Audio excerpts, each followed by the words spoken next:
Hello, Deborah with Preservation Publications and Preservation 2012 on YouTube.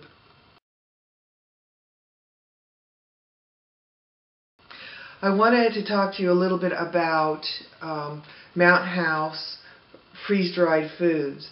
From what I understand and the research that I've done, they have pretty much eliminated all of the pre-mixed meals such as sweet and sour pork and so forth, because I guess the government is buying this all up. I don't know how true this is. This is just what I've heard and I've read.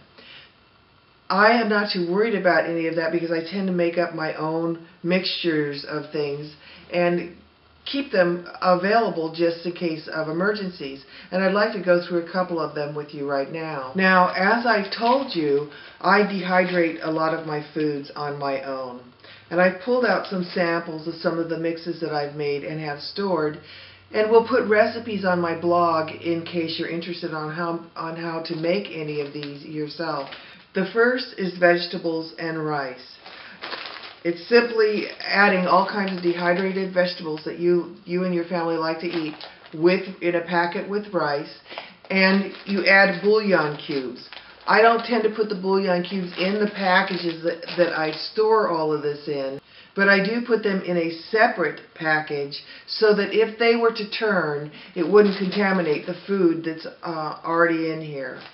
So that's true across the board for any of the things that I make. A second one that I make is beef barley soup. Again, a lot of vegetables, barley, beef bouillon cubes on the side, and you just rehydrate this, heat it up, and eat it.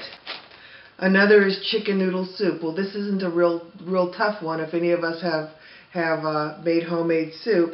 It's primarily pasta, vegetables, bouillon cubes again set off to the side in packets. This one is potato soup with potatoes, onions, carrots, non-fat dried milk, bouillon cubes on the side. Now these are actually pretty good. When you go backcountry, which is kind of like a tradition in my family, these things are perfect. Take a baggie, put the amount of mixture you want, put water in it, seal, hook it to your body somehow until it rehydrates, heat it for 2 minutes, and you've got food. Now I've also made sweet and sour chicken. Now none of these recipes have chicken in them or beef in them, but they do have bouillon cubes which will give the salt and the chicken or beef flavor to go along with it. Sweet and sour chicken, which is simply rice, the dried packaged sweet and sour sauce mix with your vegetables, dehydrated vegetables and dehydrated pineapple, mix them all together, throw them into a bag, vacuum pack, and you can store this for great periods of time.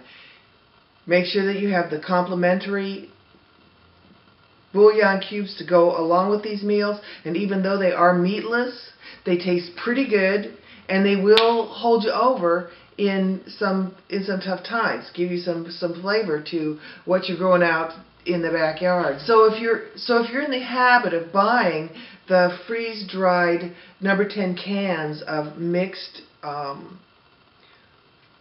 dinners, go ahead and look at my blog, look at some of these recipes, make them up en masse, vacuum seal them and put them and store them away someplace so that you'll have these things in the future. And it does last for a very long time.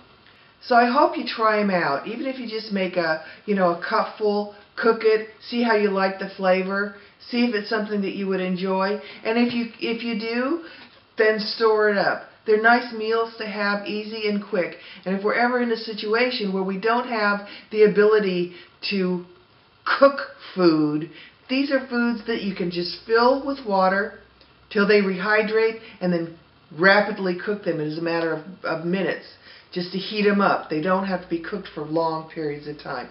So keep that all in mind as you try these out. Like I said, I'll put the recipes on my blog for your reference. Until next time, for our families, our neighbors, our friends, and our communities, preservation.